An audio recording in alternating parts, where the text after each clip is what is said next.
구약 성경 에스겔서에는 하나님이 선지자 에스겔을 데리고 죽음의 골짜기를 방문하신 환상의 내용이 나옵니다. 마른 뼈들이 다시 살아서 큰 군대를 이루는 이 사건을 통해서 하나님은 우리에게 희망을 가지라, 꿈을 꾸라, 새롭게 도전하라 라고 말씀하고 계십니다. 하나님은 지금 우리에게도 삶의 자리가 어떠하든지 간에 용기를 가지고 새롭게 도전하라 라고 말씀하고 계십니다. 사랑하는 시청자 여러분, 하나님의 백성들이 마른 뼈와 같은 상황이 있을지라도 용기를 가지고 새롭게 도전할 수 있는 근거가 무엇일까요? 하나님의 관심 때문에 우리 모두는 새롭게 시작할 수 있습니다.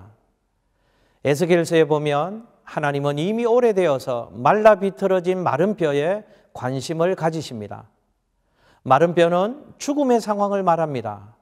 절망입니다. 끝입니다. 그런데 하나님은 더 이상의 기대를 가질 수 없는 마른 뼈를 주목하시고 관심을 가지십니다. 여러분, 하나님은 세상이 버린 것에도 관심을 가지십니다. 불가능한 현장에도 하나님은 관심을 가지십니다. 절망의 상태에서도 하나님은 관심을 가지십니다. 내가 포기한 것에도 하나님은 관심을 가지십니다. 이미 모든 것이 끝장나버린 그 마른 뼈에 하나님이 관심을 가지셨듯이 하나님은 우리의 그 어떤 상황과 그 어떤 형편에도 관심을 가지십니다. 이것이 우리가 새롭게 도전할 수 있는 근거가 되는 것입니다. 왜 그렇습니까? 하나님의 관심은 기적의 시작이기 때문에 그렇습니다. 하나님이 내 인생에 관심을 가지고 계시다면 사람들은 나를 버리고 포기했을지라도, 나마저 나를 포기했을지라도 하나님이 나를 향해 관심을 가지고 계시다면 소망이 있습니다. 미래가 있습니다. 새롭게 도전할 수 있는 것입니다. 말씀의 능력 때문에 우리 모두는 새롭게 시작할 수 있습니다. 죽은 지 오래된 마른 뼈가 다시 사람으로 살아난다는 것은 불가능한 일입니다. 그런데 하나님의 말씀대로 했더니 불가능한 현실이 가능한 현실로 되어졌습니다.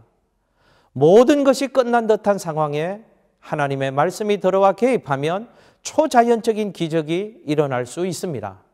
하나님은 이것을 우리에게 가르쳐 주고 싶으신 것입니다. 하나님의 말씀이 능력이니까 절망 가운데 일어나며 다시 꿈을 꾸며 도전하라는 것입니다.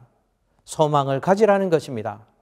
그러므로 우리 모두 하나님의 말씀을 붙들고 새롭게 도전할 수 있기를 바랍니다. 세상의 그 어떤 것도 의지할 것 없고 붙들 것도 없고 아무리 바라봐도 내일을 기대할 만한 아무 근거가 없어 보인다고 할지라도 우리에게는 살아있는 하나님의 말씀이 있습니다. 하나님의 말씀을 붙들고 새롭게 시작할 수 있기를 주님의 이름으로 축복합니다. 성령의 내주하심 때문에 우리 모두는 새롭게 시작할 수 있습니다. 에스겔 선지자가 마른 뼈를 향하여 말씀을 대언하니까 뼈들이 막 맞추어졌습니다. 힘줄이 생겼습니다. 가죽이 덮였습니다. 아직까지는 모양은 갖추었는데 생명은 없습니다. 그런데 거기에다가 하나님의 영을 불어넣으니까 살아있는 존재가 되어졌습니다. 이렇게 생명을 살려놓는 놀라운 역사가 성령으로 말미암아 이루어지는 것입니다. 성경은 우리 속에 성령이 계시기 때문에 그 성령으로 말미암아 너희는 새롭게 도전할 수 있고 창조적인 삶을 살 수 있고 기적의 삶을 살 수 있고 아름답고 복된 삶을 살 수 있다라고 우리에게 가르치고 있습니다. 사랑하는 시청자 여러분, 성령께서 우리를 도우실 것입니다. 그러므로 주저하지 마십시오. 포기하지 마십시오.